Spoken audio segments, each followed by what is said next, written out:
നമസ്കാരം, നിങ്ങൾക്കെല്ലാവർക്കും part time ട്രേഡറിൻ്റെ ഒരു പുതിയ ഇൻഫർമേറ്റീവ് വീഡിയോയിലേക്ക് ഒരിക്കൽ കൂടി സ്വാഗതം. അപ്പോൾ നമ്മൾ സ്റ്റോക്ക് മാർക്കറ്റിനെ കുറിച്ച് പഠിക്കുന്ന വീഡിയോ സീരീസിലെ 64ാമത്തെ വീഡിയോ ആണിത്. അപ്പം ഈ ആഴ്ചയിൽ ഈ വീഡിയോയിലൂടെ നമ്മൾ എല്ലാ ആഴ്ചയും ചെയ്യുന്നത് പോലെ നിഫ്റ്റിയുടെ വീക്ക്ലി അനാലിസിസ് വ്യൂ ആണ് ചെയ്യുന്നത്. അപ്പോൾ തീർച്ചയായിട്ടും നമ്മൾ ഇനി മാർക്കറ്റ് ഏത് ഡയറക്ഷനിൽ മൂവ് ചെയ്യാനുള്ള പോസിബിലിറ്റിയാണ് കൂടുതലെന്ന് നമ്മൾ ടെക്നിക്കൽ അനാലിസിസ് വഴി നമ്മൾ കണ്ടെത്താൻ പോവുകയാണ്. തീർച്ചയായിട്ടും ഇതിൻ്റെ കൂട്ടത്തിൽ നമ്മൾ മാർക്കറ്റിൽ മുമ്പോട്ട് വരുന്ന ന്യൂസസും കൂടെ ക്ലബ് ചെയ്ത് കഴിഞ്ഞിട്ടുണ്ടെങ്കിൽ നമുക്ക് തീർച്ചയായിട്ടും മാർക്കറ്റ് ഏത് ഒരു ഡയറക്ഷനിൽ മൂവ് ചെയ്യുമെന്ന് നമുക്ക് തീർച്ചയായിട്ടും നമുക്ക് പ്രെഡിക്റ്റ് ചെയ്യാൻ സാധിക്കുന്നതാണ്. അപ്പോൾ നമ്മൾ ഇവിടെ 1 മന്ത് ക്യാൻഡിൽ സ്റ്റിക്ക് ചാർട്ടാണ് ഞാൻ ഓപ്പൺ ആക്കിയിരിക്കുന്നത്. അതായത് ഓരോ മാസത്തെ നിഫ്റ്റിയുടെ പ്രൈസിലുണ്ടായ വേരിയേഷനെയാണ് ഓരോ ക്യാൻഡിലും സൂചിപ്പിക്കുന്നത്. ഇപ്പോൾ ലാസ്റ്റ് ഫോം ചെയ്തിരിക്കുന്ന ഈ ഒരു ക്യാൻഡിൽ നമുക്ക് കാണാൻ സാധിക്കും.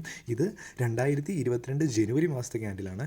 ഈ ഒരു ക്യാൻഡിൽ നമ്മൾ നോക്കുമ്പോൾ നമുക്ക് കാണാൻ സാധിക്കും ബയേഴ്സ് അതിശക്തമായിട്ട് മാർക്കറ്റിനെ മുകളിലേക്ക് കൊണ്ടുവരാൻ ശ്രമിച്ചു. പക്ഷേ സെല്ലിംഗ് പ്രഷർ കൂടുതലായതുകൊണ്ട് മാർക്കറ്റ് ലാസ്റ്റ് ക്ലോസ് ചെയ്തിരിക്കുന്നത് ഏകദേശം ആ ക്യാൻഡിലിൻ്റെ ലോയിനോട് ചേർന്ന് തന്നെയാണ്. അത് ഇപ്പോൾ ലാസ്റ്റ് ക്ലോസ് ചെയ്തിരിക്കുന്നത് 17,101 നിഫ്റ്റി ക്ലോസ് ചെയ്തിരിക്കുന്നത്. അപ്പോൾ തീർച്ചയായിട്ടും ഈ ഒരു മന്ത്ലി ക്യാൻഡിൽ നമ്മളെ സൂചിപ്പിക്കുന്നത് ഒരു ബിയറിഷ് സെൻറ്റിമെൻറ്റ്സ് തന്നെയാണ് നമുക്ക് മാർക്കറ്റിൽ സൂചിപ്പിക്കുന്നത്. അപ്പോൾ തീർച്ചയായിട്ടും ഇവിടെ നമ്മൾ റെസിസ്റ്റൻസ് സപ്പോർട്ട് റീജിയൻസ് നമ്മൾ തീർച്ചയായിട്ടും ഒന്ന് മനസ്സിലാക്കേണ്ടതായിട്ടുണ്ട്.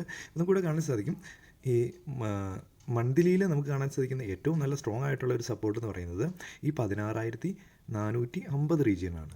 അപ്പം അതിനുശേഷം നമുക്കിവിടെ സ്ട്രോങ് ആയിട്ടുള്ള ഒരു റെസിസ്റ്റൻസ് എന്ന് പറയുന്നത് നമ്മുടെ മാർക്കറ്റിൻ്റെ ഓൾ ടൈം ഹൈ ആയ 18,600 റീജിയനാണ് നമുക്ക് മാർക്കറ്റിൽ സ്ട്രോങ് ആയിട്ടുള്ള റെസിസ്റ്റൻസ്. പിന്നെ നമുക്കിവിടെ കാണാൻ സാധിക്കും മാർക്കറ്റ് ഈ ഒരു റീജിയണിൽ നിന്ന് നമുക്കൊരു റിവേഴ്സൽ തന്നു. അതായത് 18,300 റീജിയണിൽ നിന്നാണ് മാർക്കറ്റ് ഒരു റിവേഴ്സൽ തന്നത്. തീർച്ചയായിട്ടും അതുകൊണ്ട് തന്നെ ആ ഒരു റീജിയനും നല്ലൊരു റെസിസ്റ്റൻസ് റീജിയനായിട്ട് ഭാവിയിൽ ആക്ട് ചെയ്യും. അപ്പോൾ തീർച്ചയായിട്ടും അതുപോലെ തന്നെ നമുക്കിവിടെ നമ്മുടെ നിഫ്റ്റിയുടെ വാല്യൂവിനോട് തന്നെ ചേർന്ന് നിൽക്കുന്ന ഒരു സപ്പോർട്ട് റീജിയനാണ് നമുക്കിവിടെ കാണാൻ സാധിക്കും. ഈ ഒരു സപ്പോർട്ട് റീജിയൻ അതായത് 16,850 റീജിയൻ ഇവിടെ നമുക്ക് കാണാൻ സാധിക്കും. ഈ ഒരു മാസവും നമുക്ക് ഈ ഒരു നവംബർ മാസവും നമുക്ക് ഈ 16,850 റീജിയനിലേക്ക് വന്നതാണ്. അതിനുശേഷം അവിടെ നിന്ന് ഒരു സപ്പോർട്ട് എടുത്തു. അതുപോലെ തന്നെ ഈ ഒരു ക്യാൻഡിൽ നമുക്ക് കാണാൻ സാധിക്കും ഇതിൻ്റെ ലോയും 16,850 റീജിയൻ ടച്ച് ചെയ്തിട്ട് അവിടെ നിന്നാണ് ഒരു ബൗൺസ് ബാക്ക് ചെയ്യുന്നത്. ഇനി നമ്മൾ വീക്ക്ലി വ്യൂവിലേക്ക് പോകാം. തീർച്ചയായിട്ടും മന്ത്ലി വ്യൂവിൽ നമുക്കൊരു ബിയറിഷ് സെൻറ്റിമെൻറ്റ്സ് തന്നെയാണ് കാണാൻ സാധിക്കുന്നത്. നമ്മൾ വീക്ക്ലി ക്യാൻഡിൽ സ്റ്റിക്ക് ചാർട്ട് ഒന്ന് പരിശോധിക്കുകയാണെങ്കിൽ നമുക്കിവിടെ കാണാൻ സാധിക്കും. ഈ ഒരു കഴിഞ്ഞ ആഴ്ചത്തെ നമ്മൾ വീക്കിലി ക്യാൻഡിൽ നമ്മൾ കണ്ടപ്പോഴേ നമ്മൾ ഈ ചാനൽ ഫോളോ ചെയ്യുന്നവരാണ്, വീക്കിലി അനാലിസിസ് വീഡിയോ കാണുന്നവരാണെങ്കിൽ തീർച്ചയായിട്ടും അവർക്കറിയാം നമ്മൾ മാർക്കറ്റിലൊരു മുമ്പോട്ട് ഒരു ബിയറിഷ് സെൻറ്റിമെൻറ്റ്സ് തന്നെയാണ് നമ്മൾ സൂചിപ്പിച്ചത്. അതുപോലെ തന്നെ നമുക്ക് കാണാൻ സാധിക്കുന്നു ഈ ഒരു ക്യാൻഡിലിന് ശേഷം ഈ കഴിഞ്ഞ ആഴ്ചയും അതിശക്തമായ ഒരു ബിയറിഷ് ക്യാൻഡിൽ തന്നെയാണ് ഫോം ചെയ്തിരിക്കുന്നത്. ലാസ്റ്റ് ഇതിൻ്റെ ഇടയ്ക്ക് ഒരു ചെറിയൊരു ഈ ഒരു സപ്പോർട്ട് റീജിയണിൽ നിന്ന് ഒരു ചെറിയൊരു മുകളിലേക്കൊരു ബയേഴ്സ് ഒരു പ്രഷർ നടത്തിയെങ്കിലും പക്ഷേ അവിടെയും നമുക്ക് ഈ ഒരു ക്യാൻഡിലിൻ്റെ ബോഡി വലുതായതുകൊണ്ട് തന്നെ നമുക്കിവിടെ ബിയറിഷ് സെൻറ്റിമെൻറ്റ്സ് തന്നെയാണ് മാർക്കറ്റിൽ കണക്കാക്കാൻ സാധിക്കുന്നത് വീക്ക്ലി വ്യൂവിലും. ഇനി നമ്മൾ 1 ഡേ ക്യാൻഡിൽ സ്റ്റിക്ക് ചാർട്ടിലേക്ക് ഒന്ന് പോകാം. അപ്പോൾ ഞാൻ 1 day candle stick chart open ആക്കിയിട്ടുണ്ട്. നമുക്കിവിടെ കാണാൻ സാധിക്കും നമ്മൾ കഴിഞ്ഞ ആഴ്ച നമ്മൾ ഈ വീഡിയോ ചെയ്യുമ്പം ഈ ഒരു റീജിയണിലാണ് മാർക്കറ്റ് ക്ലോസ് ചെയ്തിരുന്നത്. അതിനുശേഷം നമ്മൾ മാർക്കറ്റിൽ ഒരു ചെറിയൊരു ഇവിടെ നിന്നൊരു അപ്സൈഡ് മൂവ്മെൻറ്റത്തിൽ നിന്ന് പിന്നെ ഒരു താഴോട്ടും ഒരു മൂവ്മെൻറ്റം തന്നെയാണ് നമ്മൾ എക്സ്പെക്റ്റ് ചെയ്തിരുന്നത്. അതുപോലെ നമ്മുടെ സപ്പോർട്ട് റീജിയൻ ഈ ഒരു റീജിയൻ തന്നെയാണ് നമ്മൾ കൺസിഡർ ചെയ്തിരുന്നത്. എക്സാക്റ്റായിട്ട് നമുക്ക് ഒരു ചെറിയൊരു അപ്സൈഡ് മൂവ്മെൻറ്റം തന്നില്ല. പക്ഷേ അവിടെ നിന്ന് നമ്മൾ പറഞ്ഞിരുന്നത് ഈ 17,500 റീജിയൻ ഈ ഒരു റീജിയൻ നമുക്ക് ബ്രേക്ക് ചെയ്യുകയാണെങ്കിൽ തീർച്ചയായിട്ടും നമുക്ക് താഴോട്ട് ഒരു മൂവ്മെൻറ്റം തന്നെയാണ് നമ്മൾ എക്സ്പെക്റ്റ് ചെയ്തത്. അതുപോലെ തന്നെ ശക്തമായിട്ട് അത് മൺഡേയിൽ ബ്രേക്ക് ചെയ്യുകയും അതിനുശേഷം നമ്മുടെ സപ്പോർട്ട് റീജിയൻ വരെ എത്തുകയും ആണ് ചെയ്തത്. അതിനുശേഷം ചെറിയൊരു മൂവ്മെൻറ്റം മുകളിലേക്ക് തന്നു. അതിനുശേഷം ഈ ഒരു 17,101 ഇപ്പോൾ ക്ലോസ് ചെയ്തിരിക്കുന്നത്. ഇനി മുമ്പോട്ട് മാർക്കറ്റ് ഏത് ഡയറക്ഷനിൽ പോകും എന്ന് ചോദിക്കുകയാണെങ്കിൽ നമുക്ക് മന്ത്ലി വ്യൂവിലും വീക്ക്ലി വ്യൂവിലും നമുക്ക് കാണാൻ സാധിക്കും.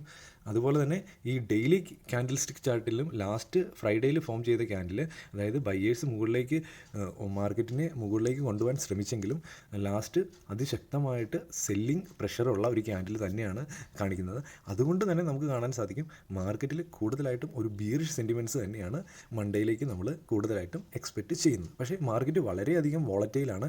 കാരണം ഈ ചൊവ്വാഴ്ച നമുക്ക് മാർക്കറ്റിൽ ബഡ്ജറ്റ് അനൗൺസ് ചെയ്യാൻ പോവുകയാണ്. അപ്പം ബഡ്ജറ്റിനനുസരിച്ചായിരിക്കും ഇനി നമുക്ക് ഒരു പോസിറ്റീവ് ബഡ്ജറ്റാണ് വരുന്നതെങ്കിൽ തീർച്ചയായിട്ടും നമുക്കൊരു അപ്സൈഡ് മൊമെൻറ്റം തരാം. അതല്ല ഒരു നെഗറ്റീവ് ബഡ്ജറ്റാണ് വരുന്നതെങ്കിൽ തീർച്ചയായിട്ടും ഒരു ഡൗൺ സൈഡ് മൂവ്മെൻറ്റും തരാം. തീർച്ചയായിട്ടും ഓർത്തിരിക്കുക, ഈ ഒരു സപ്പോർട്ട് റീജിയൻ അതായത് 16,850 സപ്പോർട്ട് റീജിയൻ ബ്രേക്ക് ചെയ്യുകയാണ് എങ്കിൽ തീർച്ചയായിട്ടും നമുക്ക് ഈ 16,450 റീജിയൻ കൺസിഡർ ചെയ്യേണ്ടതാണ്. തീർച്ചയായിട്ടും ഇവിടെ നിന്ന് ഒരു ഫാൾ ഉറപ്പായിട്ട് നമ്മൾ എക്സ്പെക്റ്റ് ചെയ്യേണ്ടതാണ്. അതുപോലെ തന്നെ ഈ ഒരു 17,500 റീജിയൻ, നമുക്കിവിടെ കാണാൻ സാധിക്കും. ഈ ഒരു റീജിയണിൽ നമുക്കിവിടെ ഒരു സപ്പോർട്ടായിട്ട് ആക്ട് ചെയ്തിട്ടുണ്ട്. അതുപോലെ തന്നെ ഈ ഒരു റീജിയണിൽ നമുക്ക് ഇവിടെ ഒരു റെസിസ്റ്റൻസ് എടുത്ത ഒരു റീജിയനാണ്.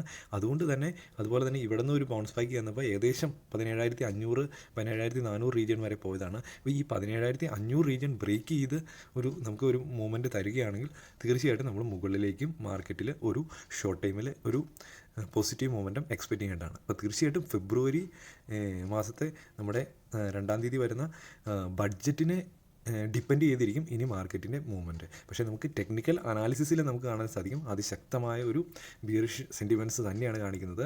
കാരണം നമ്മൾ കുറേ ദിവസങ്ങളായിട്ട് FIIs അവർ സെല്ലിങ് കണ്ടിന്യൂസ് ആയിട്ട് നടത്തുന്നു. അതാണ് മാർക്കറ്റിൽ ഈ ഒരു വലിയൊരു കറക്ഷനിൽ മെയിൻ കാരണം. അപ്പോൾ തീർച്ചയായിട്ടും നിങ്ങൾക്ക് വീഡിയോ ഉപകാരപ്രദമാകുന്നുണ്ടെങ്കിൽ തീർച്ചയായിട്ടും ലൈക്ക് ചെയ്യുക. അതുപോലെ തന്നെ ബാക്കിയുള്ളവരിലേക്കും ഷെയർ ചെയ്യുക. നിങ്ങളുടെ വിലയേറിയ അഭിപ്രായങ്ങൾ ഈ വീഡിയോയുടെ താഴെ കമൻ്റായിട്ട് അറിയിക്കുക. അപ്പോൾ തീർച്ചയായിട്ടും ഈ വീഡിയോ കണ്ട നിങ്ങൾക്ക് എല്ലാവർക്കും ഒരിക്കൽ കൂടി നന്ദി. അപ്പം ഒരു പുതിയൊരു വീഡിയോ ആയിട്ട് ഉടൻ കാണുന്നവരെ ഗുഡ് ബൈ ആൻഡ് ജയ് ഹിന്ദ്.